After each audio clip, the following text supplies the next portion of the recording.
Hello everyone, my name is Aditya Sharma and welcome to Keystone life sciences. Previous lectures में हम लोग plasma membrane के structure के बारे में बात कर रहे थे और वहां पे हमने डिस्कस किया था कि प्लाज्मा मेम्ब्रेन जो होती है वो लिपिड बाइलेयर और प्रोटीन से मिलकर के बनी होती है।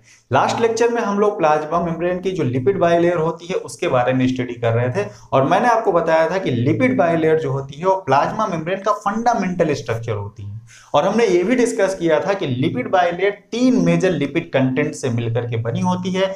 एक होती है फास्फोलिपिड्स, दूसरे होते हैं स्टेरॉल्स और तीसरी होती हैं ग्लाइकोलिपिड्स।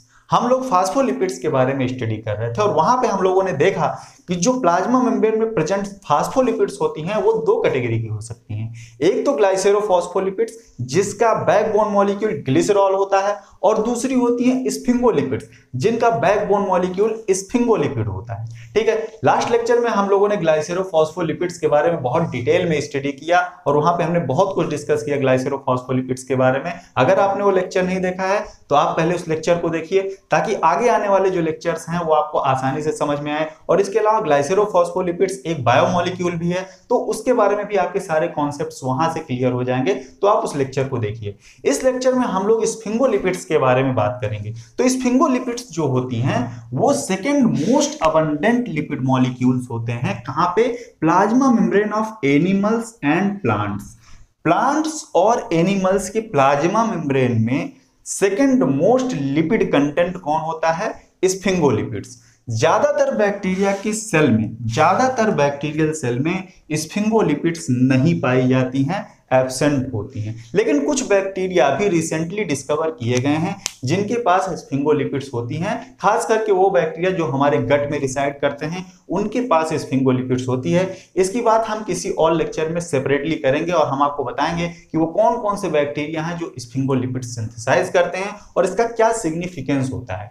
ठीक है, और तीसरी सबसे इंपॉर्टेंट बात जो आपको याद रखनी चाहिए, जहां से स्फिंगोलिपिड्स का नाम आता है, जहां से स्फिंगोलिपिड डिराइव्ड होती हैं, तो ये डिराइव्ड होती हैं स्फिंगोसिन मॉलिक्यूल से। हमने लास्ट लेक्चर में भी डिस्कस किया था कि स्फिंगोलिपिड का जो बैकबोन मॉलिक्यूल होता है वो स्फिंगोसिन मॉलिक्यूल होता है। तो स्फिंगोसिन क्या होता है इसके बारे में हम लोग डिस्कस करते हैं। सबसे पहले तो बात करते हैं स्फिंगोसिन के स्ट्रक्चर की। जैसा कि हम लोगों ने लास्ट लेक्चर में भी डिस्कस किया कि स्फिंगोसिन जो होता है वो 18 कार्बन का एक अमीनो एल्कोहल होता है। ठीक है, तो देखते हैं स्फिंगोसिन के स्ट्रक्चर में कौन कौन से कंपोनेंट होते हैं। सबसे पहली बात, एक स्फिंगोसिन मॉलिक्यूल एक अनब्रांच्ड 18 कार्बन का अमीनो एल्कोहल है। हमने लास्ट लेक्चर में बताया था। अब आप यहाँ पे देख सकते हैं ये एक पूरी हाइड्रोकार्बन की चेन है। ठीक है, इसमें 18 कार्बन है और इसमें कहीं भी ब्रांचिंग नहीं। ब्रांचिंग से मेरा मतलब यह है कि कार्बन और कार्बन के बीच में दूसरे हाइड्रोकार्बन की चेन कहीं भी नहीं स्टार्ट हो रही है। इसका मतलब ये अनब्रांच्ड चेन हो गई। ठीक है, और तीसरी बात हमने कहा कि अमीनो अल्कोहल। अब अमीनो अल्कोहल कैसे हैं? क्योंकि कार्बन नंबर 2 पे यहां पे एक अमीनो ग्रुप जुड़ा हुआ है इसलिए अमीनो हो गया। और एल्कोहल का मतलब ये होता है कि कहीं ना कहीं इस पूरे मॉलिक्यूल में हाइड्रोक्सिल ग्रुप प्रेजेंट होंगे। आप देख सकते हैं कार्बन नंबर 1 और कार्बन नंबर 3 से एक हाइड्रोक्सिल ग्रुप भी जुड़े हुए हैं, इसीलिए ये हो गया अमीनो एल्कोहल। ठीक है, एक तीसरी बात जो आपको बहुत याद रखने वाली है वो ये है कि यहाँ पे एक ट्रांस डबल बॉन्ड भी प्रेजेंट होता है। इस पूरी चेन में एक ट्रांस डबल बॉन्ड प्रेजेंट होता है कार्बन नंबर 4 और 5 के बीच में। ठीक है, तो ये पूरा स्ट्रक्चर होता है स्फिंगोसिन मॉलिक्यूल का। अब बात करते हैं स्फिंगोसिन के सिंथेसिस के बारे में। तो स्फिंगोसिन मॉलिक्यूल जो होता है वो एक कंडेंसेशन प्रोडक्ट होता है। This is the condensation product of condensation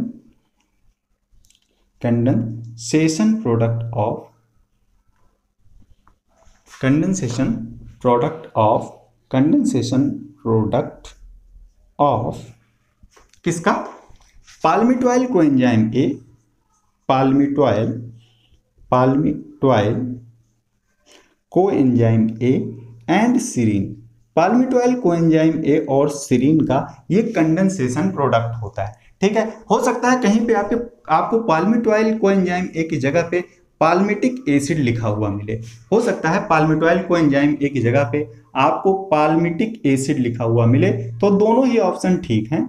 palmitic acid, क्योंकि जो ये पाल्मिटॉइल कोएंजाइम ए होता है ये इसी पाल्मिटिक एसिड का एक्टिवेटेड फॉर्म है। इसके बारे में हम लोग आगे चल के बात करेंगे जब मैं आपको फैटी एसिड की बायोसिंथेसिस और फैटी एसिड का ऑक्सीडेशन पढ़ाऊंगा। तब मैं आपको बताऊंगा कि पाल्मिटिक एसिड से पाल्मिटॉइल कोएंजाइम ए कैसे बनते हैं। लेकिन शॉर्ट में भी मैं आपको बता दूं कि जब कभी भी फैटी एसिड्स का बीटा ऑक्सीडेशन स्टार्ट होता है तो सबसे पहले उनको फैटी एसाइल कोएंजाइम ए में कन्वर्ट किया जाता है। तो जब कभी भी पाल्मिटिक एसिड का बीटा ऑक्सीडेशन स्टार्ट होगा तो वहां से क्या आ जाएगा, पाल्मिटॉइल कोएंजाइम ए। तो हो सकता है आपको कहीं पे पाल्मिटॉइल कोएंजाइम ए लिखा हुआ मिले और कहीं पे पाल्मिटिक एसिड लिखा हुआ मिले, दोनों ही बातें सही हैं, ठीक है। अब ये स्फिंगोसिन बनती कैसे है, ठीक है। स्फिंगोसिन के बनने की जो पूरी रिएक्शन होती है उसमें 3 स्टेप्स होते हैं। पहले स्टेप में क्या होता है, पाल्मिटॉइल कोएंजाइम ए और सीरीन का कंडेंसेशन होता है, ठीक है, और बनता है डिहाइड्रोस्फिंगोसिन, ठीक।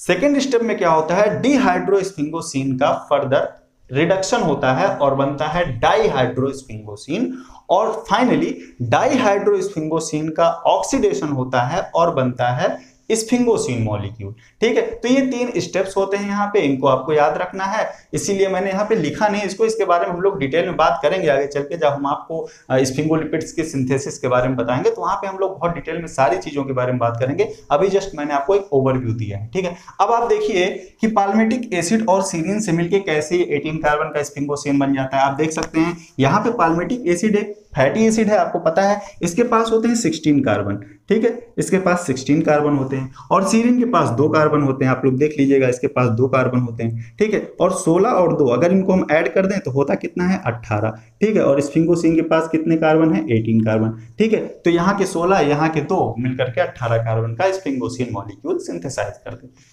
ठीक। इतना मुझे आपको बताना था स्फिंगोसिन के बारे में। अब हम लोग बात करते हैं कि स्फिंगोसिन मॉलिक्यूल से कैसे फैटी एसिड्स जुड़ती हैं, कैसे पोलर हेड्स जुड़ते हैं और एक स्फिंगोलिपिड बनती है, इसके बारे में हम लोग बात करते हैं। तो स्फिंगोसिन से किस तरह से स्फिंगोलिपिड्स बनते हैं, इस बात को समझाने के लिए मैंने यहाँ पे एक बेसिक स्फिंगोलिपिड का स्ट्रक्चर बनाया हुआ है। तो देखते हैं इस स्ट्रक्चर में क्या क्या चीजें होती हैं। सबसे पहले हम थोड़ा सा बात करते हैं ग्लाइसेरोफॉस्फोलिपिड्स की। जब हम बात कर रहे थे ग्लाइसेरोफॉस्फोलिपिड्स की तो वहां पे हमने देखा था कि ग्लाइसेरोफॉस्फोलिपिड्स में ग्लिसरॉल के कार्बन नंबर 1 और 2 से 2 फैटी एसिड्स की चेन जुड़ती हैं जो कि नॉन पोलर टेल बना रही थी। यहाँ स्फिंगोलिपिड्स के केस में क्या है कि यहाँ पे जो पहली नॉन पोलर टेल बनती है वो खुद स्फिंगोसिन की हाइड्रोकार्बन चेन होती है, और जो दूसरी नॉन पोलर टेल होती है वो कार्बन नंबर 2 पे जो अमीनो ग्रुप लगा हुआ है वहां से जुड़े हुए फैटी एसिड्स से मिलकर के बनती है, ठीक है। तो मतलब यहाँ पे जो नॉन पोलर टेल बनेगी वो एक हाइड्रोकार्बन की चेन होती है स्फिंगोसिन की इटसेल्फ, और दूसरी चेन होती है एक फैटी एसिड की जो कि कार्बन नंबर 2 से जुड़ता है, ठीक है। ये पोर्शन बनाता है नॉन पोलर टेल, ये नॉन पोलर रीजन हो जाता है, ठीक है। और जो पोलर हेड ग्रुप यहाँ पे बनते हैं वो कार्बन नंबर 1 पे बनते हैं, जबकि ग्लाइसेरोफॉस्फोलिपिड्स के केस में जो पोलर हेड बन रहा था वो कार्बन नंबर 3 पे बन रहा था, ठीक है। तो यहाँ पे जो पोलर हेड बनेगा वो कार्बन नंबर 1 पे बनेगा, तो ये पार्ट हो जाएगा इसका पोलर पार्ट, ठीक है। तो यहाँ पे भी आप देख सकते हैं नॉन पोलर टेल्स हैं, पोलर हेड है, मतलब यहाँ पे भी पोलर और नॉन पोलर दोनों रीजन प्रेजेंट हैं। इसलिए स्फिंगोलिपिड्स भी क्या होती हैं, एक तरह की एम्फीपैथिक लिपिड होती हैं। और मैंने आपको बताया भी था कि मेम्ब्रेन में जितनी तरह के भी लिपिड्स प्रेजेंट होती हैं सारी की सारी एम्फीपैथिक नेचर की होती हैं, ठीक है। अब हम कुछ इंपॉर्टेंट बातें और डिस्कस कर लेते हैं। यहाँ पे जो फैटी एसिड मॉलिक्यूल जुड़ते हैं स्फिंगोसिन मॉइटी से वो जुड़ते हैं एमाइड लिंकेज के थ्रू, एमाइड लिंकेज के थ्रू, ठीक है। जबकि जब हम बात कर रहे थे ग्लाइसेरोफॉस्फोलिपिड्स की तो वहां पे जो फैटी एसिड्स जुड़ रहे थे या तो वो ईस्टर लिंकेज के थ्रू जुड़े पाए जाएंगे या फिर ईथर लिंकेज के थ्रू जुड़े हुए पाए जाते हैं, लेकिन यहाँ इस केस में एमाइड लिंकेज के थ्रू जुड़ते हैं, ठीक। एक बात आपको हो सकता है एमाइड लिंकेज की जगह पे कहीं कहीं पेप्टाइड बॉन्ड या पेप्टाइड लिंकेज भी लिखा हुआ मिले तो बात भी सही, क्योंकि एमाइड लिंकेज और पेप्टाइड लिंकेज दोनों सेम चीजें होती हैं, ठीक है। अब बात करते हैं पोलर हेड ग्रुप की। पोलर हेड ग्रुप यहाँ पे कार्बन नंबर 1 से जुड़ता है, ठीक है। पॉसिबिलिटीज क्या क्या है, कैसे पोलर हेड ग्रुप जुड़ेगा, कौन कौन से बॉन्ड बनाएगा, तो यहाँ पे 2 पॉसिबिलिटीज हैं। कुछ केसेज में जो पोलर हेड ग्रुप जुड़ता है वो फॉस्फोडाइएस्टर बॉन्ड के थ्रू जुड़ता है, फॉस्फोडाइएस्टर बॉन्ड के थ्रू जुड़ता है, फॉस्फोडाइएस्टर बॉन्ड के थ्रू जुड़ता है। जबकि कुछ केसेस में जो पोलर हेड ग्रुप जुड़ता है वो जुड़ता है ग्लाइकोसिडिक बॉन्ड के थ्रू। कब ग्लाइकोसिडिक बॉन्ड बनेगा, कब फॉस्फोडाइएस्टर बॉन्ड बनेगा, मैं इसके बारे में डिस्कस करूंगा। ग्लाइको ग्लाइकोसिडिक बॉन्ड के थ्रू जुड़ती हैं। ठीक, तो दो यहाँ पे पॉसिबिलिटीज हो जाती हैं। ठीक, जबकि ग्लाइसेरोफॉस्फोलिपिड्स के केस में हम लोगों ने देखा कि वहां पे जो पोलर हेड ग्रुप जुड़ते हैं वो फास्फोडाइएस्टर बॉन्ड के थ्रू ही जुड़ते हैं। ठीक है, तो इतनी बातें आपको याद रखनी है स्फिंगोलिपिड्स के बेसिक स्ट्रक्चर के बारे में। क्या क्या, यहाँ पे सिर्फ एक फैटी एसिड की चेन होती है, कार्बन नंबर 2 से जुड़ी होती है। ठीक है, यहाँ पे polar head group carbon number 1 पे बनता है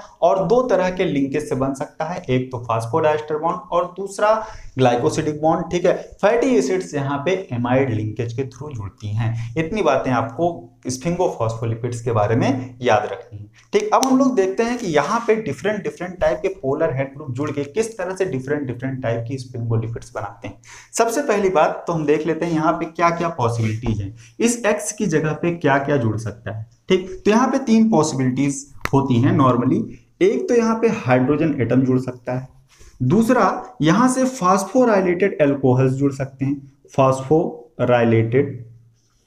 फास्फोराइलेटेड एल्कोहल्स जुड़ सकते हैं, बात करूंगा अभी, फास्फोराइलेटेड एल्कोहल्स जुड़ सकते हैं, और तीसरा यहां से सुगर्स जुड़ सकती हैं। ठीक है, सुगर्स जुड़ सकती हैं।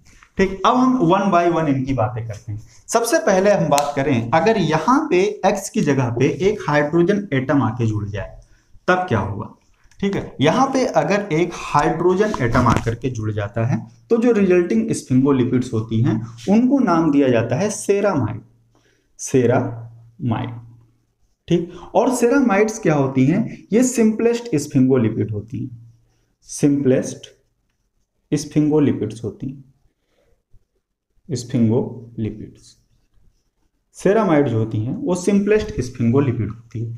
और दूसरी सबसे बड़ी बात, यही सेरामाइड क्या होती हैं, स्ट्रक्चरल पेरेंट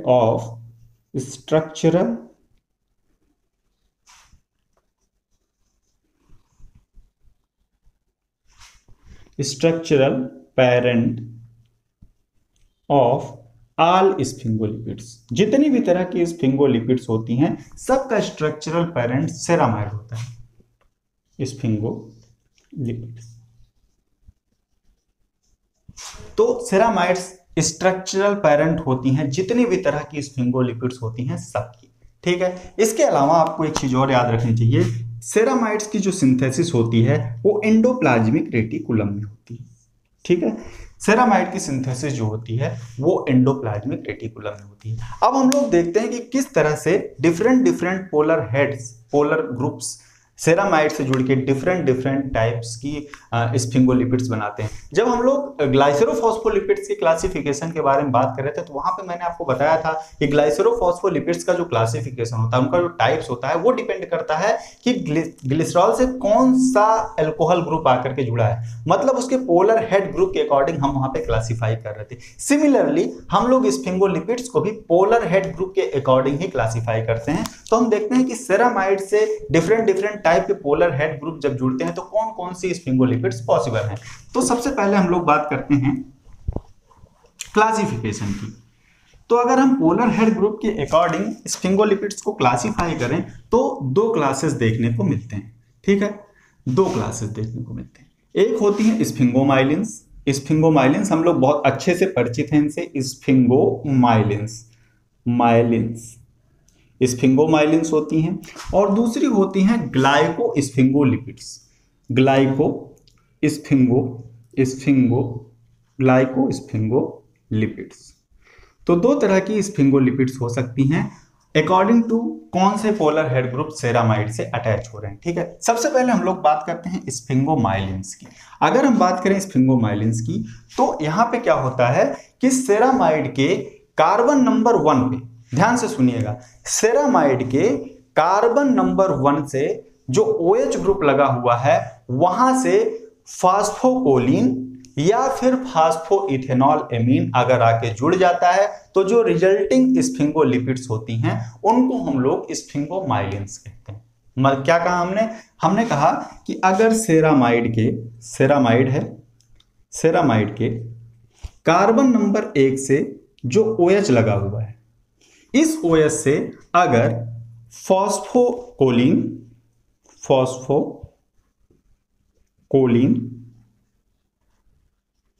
या फिर फास्फोइथेनॉल एमीन इथेनॉल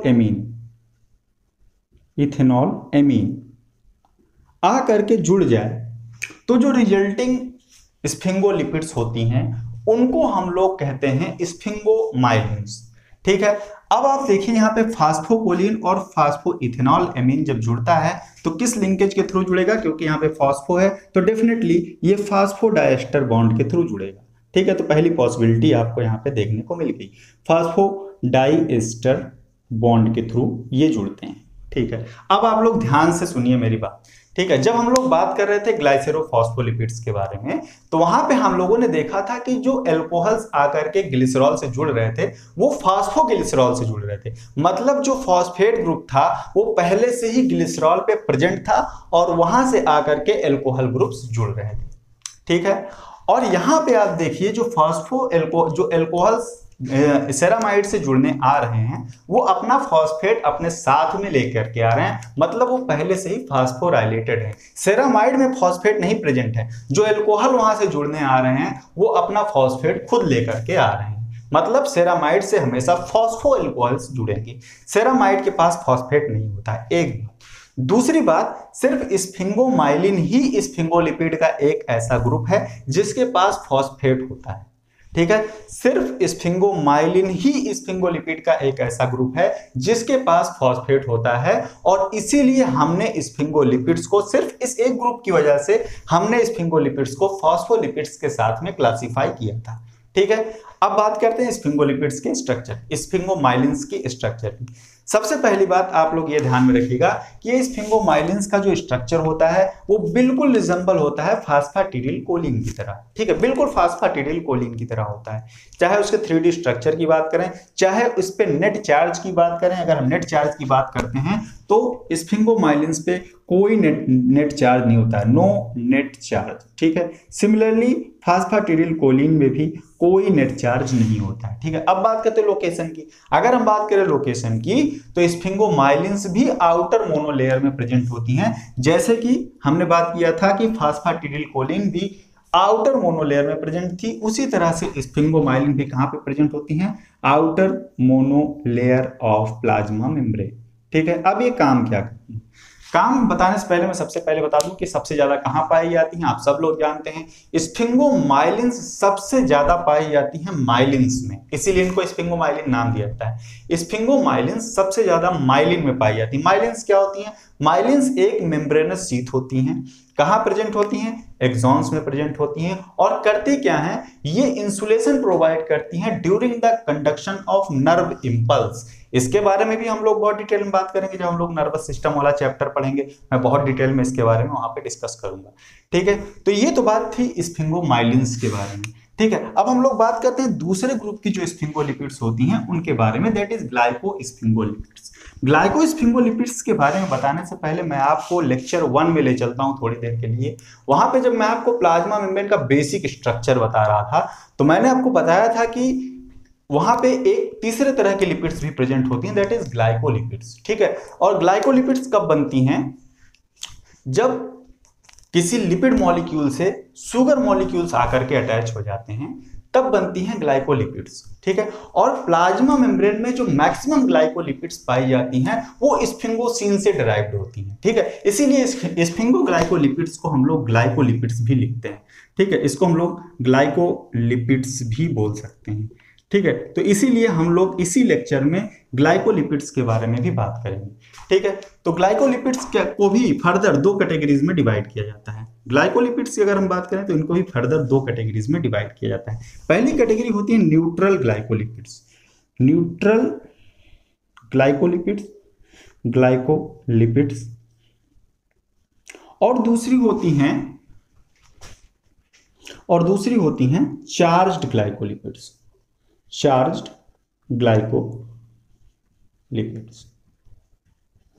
ठीक, न्यूट्रल ग्लाइकोलिपिड्स के एग्जांपल्स होते हैं सेरेब्रोसाइट्स, ग्लोबोसाइट्स, ये होते हैं न्यूट्रल ग्लाइकोलिपिड्स के एग्जांपल। और चार्ज्ड ग्लाइकोलिपिड्स के एग्जांपल होते हैं गैंग्लियोसाइट्स।